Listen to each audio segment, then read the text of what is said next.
Quelle est la particularité du guide de voyage officiel 2026 et du guide de l'investisseur touristique 2026 et pourquoi leur mise en place aujourd'hui? Lorsque je prends mes fonctions en tant que ministre du Tourisme, comme tous les autres membres du gouvernement, le chef de l'État va nous assigner une mission. Dans cette mission, il y avait la stratégie nationale du tourisme, en premier, et structurer l'artisanat, parce que vous savez que le ministère du Tourisme a deux pans. Il y a le pan touristique et le pan artisanal. C'est une stratégie que nous avons déjà élaborée, qui est en train d'être éditée. Alors, il fallait bien sûr accompagner cette stratégie des outils de communication.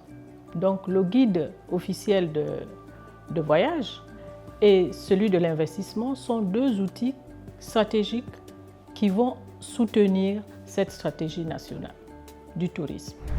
Comment ces nouveaux outils vont-ils contribuer à mieux valoriser le patrimoine naturel, culturel et touristique du Gabon? Vous savez que nous avons un environnement qui peut attirer ou qui attire des investisseurs, qui attire tous les touristes. Nous avons un potentiel naturel incommensurable, admirable. Et donc, pour attirer plus d'investisseurs, il fallait mettre en place ces outils-là. D'abord, concernant le guide de voyage, il va présenter notre culture, notre environnement, en tout cas tout ce qui peut attirer un touriste.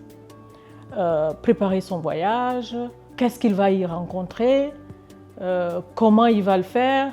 Le cas du visa, il faut lui donner des informations basiques par rapport à son entrée dans le territoire.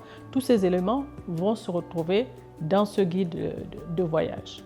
De toutes les façons, nous avons l'ambition d'abord, de façon pratique, peut-être distribuer cet instrument, cet outil, auprès de nos représentations diplomatiques pour que tout touriste qui voudrait venir au Gabon puisse aller à cette ambassade au moment où, par exemple, il va demander le visa et qu'il puisse prendre connaissance de ce guide. Ou alors, nous avons l'ambition de le mettre sous forme numérique pour qu'on puisse le consulter par voie Internet.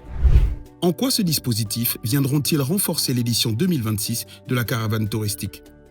Ces deux guides sont des outils de promotion. Ce sont des outils de vente de l'image de notre pays. Parce que, comme vous le savez, le chef de l'État a pour ambition de faire de notre pays la première destination dans la sous-région. Et donc, ces deux instruments qui racontent non seulement l'histoire de notre pays, notre culture, notre géographie, notre climat, va permettre à justement ces touristes de se décider à venir effectivement au Gabon. Et je suis sûre qu'avec ces deux instruments qui seront vulgarisés davantage, attireront un peu plus non seulement des touristes, mais aussi ceux qui voudraient venir investir au Gabon. Dans le guide de l'investissement, par exemple, il y a toutes les opportunités qui sont présentées là-dedans et des mesures incitatives, parce qu'on a quand même des mesures incitatives pour qu'un investisseur dans le domaine du tourisme puisse avoir des facilités à non seulement ouvrir son entreprise,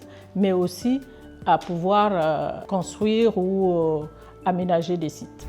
Quel message adressez-vous aux jeunes et aux acteurs du secteur afin qu'ils deviennent des ambassadeurs du tourisme gabonais?